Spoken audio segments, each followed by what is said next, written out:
E qual foi o pagamento por não termos feito, por não terem feito caso dele? O versículo 4.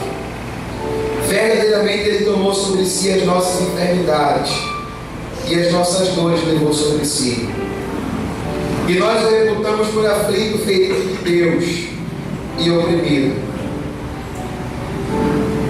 Mas ele foi ferido pelas nossas transgressões e moído pelas nossas iniquidades.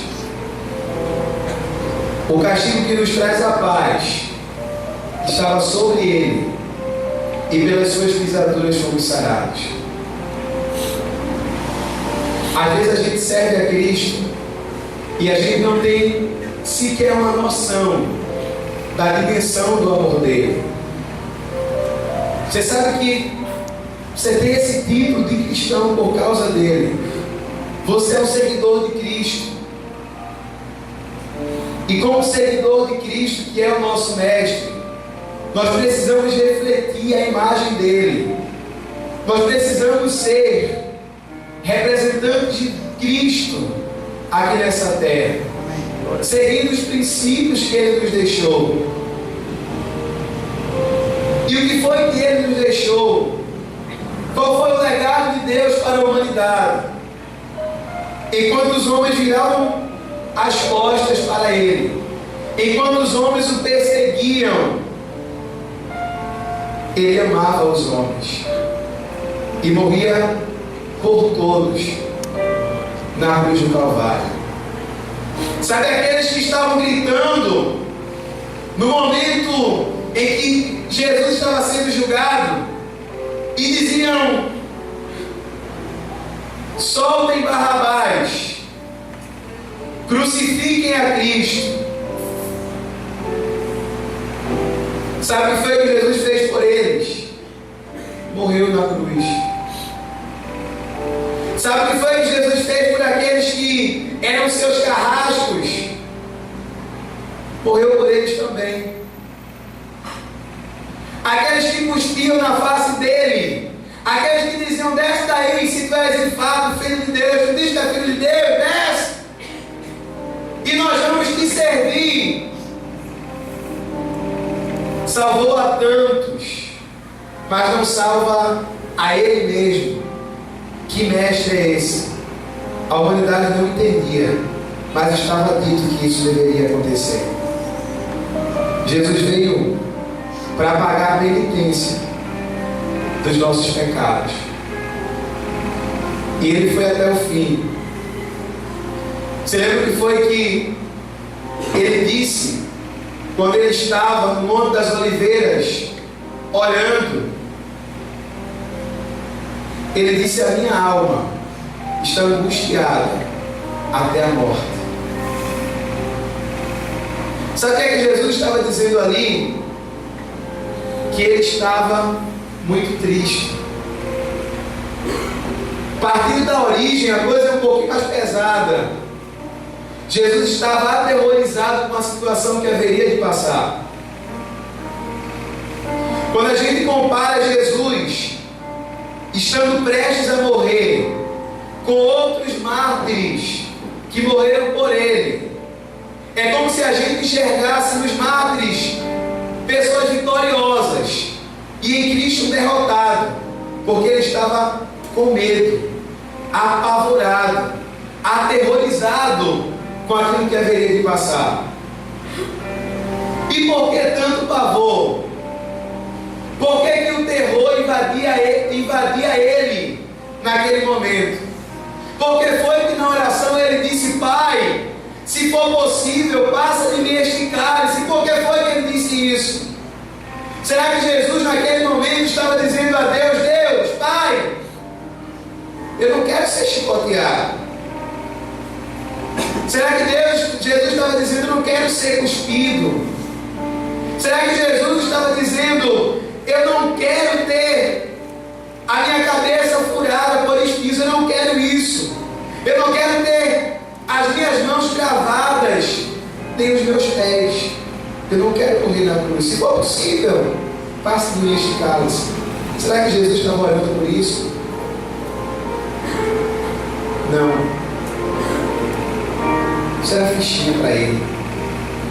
Ele estava pronto para isso, desde que nasceu, ou desde os céus, estava pronto para isso. Então por que tanto pavor? Por que essa oração? Sabe o que foi que aconteceu quando ele estava lá na cruz, hasteado? Ele era o maior de todos os pecadores de todos os tempos. Porque o meu pecado estava sobre ele. A comunhão que uma pessoa santa, perfeita, teve com Deus durante toda a sua história, haveria de se romper na cruz. Só quem tem intimidade com Deus e acaba perdendo essa intimidade, sente um vazio dentro do seu peito, é que pode imaginar o que Jesus estava passando naquele momento. A comunhão daquele homem com Deus era uma comunhão perfeita. E naquele momento ele era o maior de todos os pecadores, porque carregava o pecado de todos nós. Dos que são na terra hoje, dos que foram e dos que serão ainda. Os pecados estavam sobre ele. Ele era o maior assassino de todos os tempos. Ele era o maior prostituto de todos os tempos. Ele era o maior mentiroso de todos os tempos, porque os pecados estavam sobre ele. E Deus não podia ficar com ele. Naquele momento, ele gritou.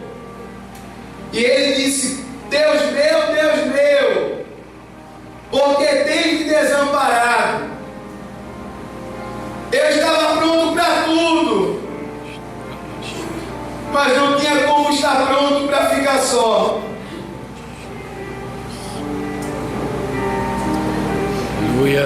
Não tinha como me preparar para que a minha intimidade contigo fosse rompida.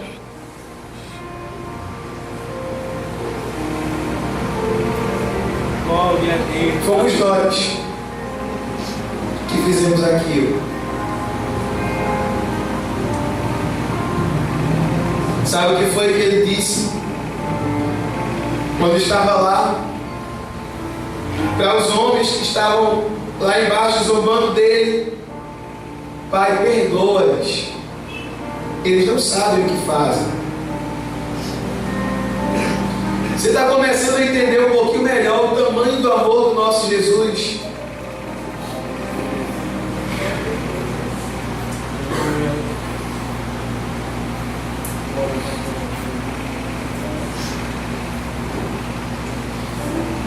A Bíblia Viva, ela é bem mais clara, tem uma versão bem mais clara do que esta que eu li. Se você não tem uma Bíblia Viva, apenas escute.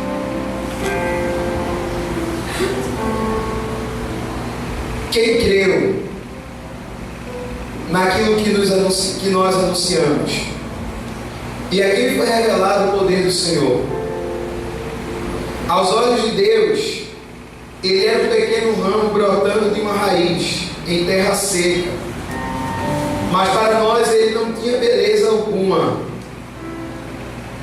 Não havia nada em sua aparência que chamasse a nossa atenção ou que nos agradasse. Ele foi desprezado por todos, e ele era um homem que conhecia por experiência a dor e o sofrimento. Era como alguém que não queremos ver. Ele foi desprezado e não demos a menor importância a ele. Apesar disso, ele tomou sobre si as nossas enfermidades. Ele mesmo carregou os nossos sofrimentos. E nós achávamos que ele estava sendo castigado por Deus, que Deus o estava ferindo e afligindo. A verdade, porém, é esta: ele foi ferido por causa dos nossos pecados, seu corpo foi esmagado por causa das nossas maldades. O castigo que nos trouxe paz estava sobre ele, e pelos seus ferimentos nós fomos sarados. Todos nós andávamos perdidos e espalhados como ovelhas. Cada um de nós seguia o seu próprio caminho. Apesar disso, o Senhor fez cair sobre ele a maldade de cada um de nós. Ele foi maltratado e humilhado, mas não disse uma única palavra. Foi levado como um cordeiro, vai para o matadouro, como uma ovelha fica muda diante de quem corta a sua lã. Ele não abriu a sua boca. Foi condenado no julgamento injusto e mentiroso. E quem pode falar dos seus descendentes? Pois ele foi cortado da terra dos viventes. Por causa dos pecados do meu povo, ele foi castigado. Morreu como um criminoso e foi enterrado junto com os ricos, embora não tivesse cometido nenhuma injustiça ou tivesse dito uma só mentira. Apesar disso, o plano perfeito do Senhor exigia sua morte e seu sofrimento, mas depois de dar a sua vida como oferta pelos pecados, ele verá a sua posteridade e terá vida longa, e a vontade do Senhor prosperará em sua mão, ou em suas mãos. E quando ele puder ver o resultado do seu terrível sofrimento, verá luz e ficará satisfeito.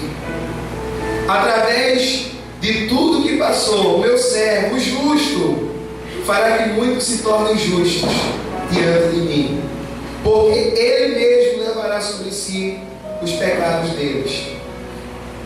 Por isso eu darei a ele grandes honras, e ele dividirá os despojos com os fortes, porque ele entregou a sua vida à morte. Foi considerado um pecador, pois levou sobre si os pecados de muitos e orou em favor dos pecadores.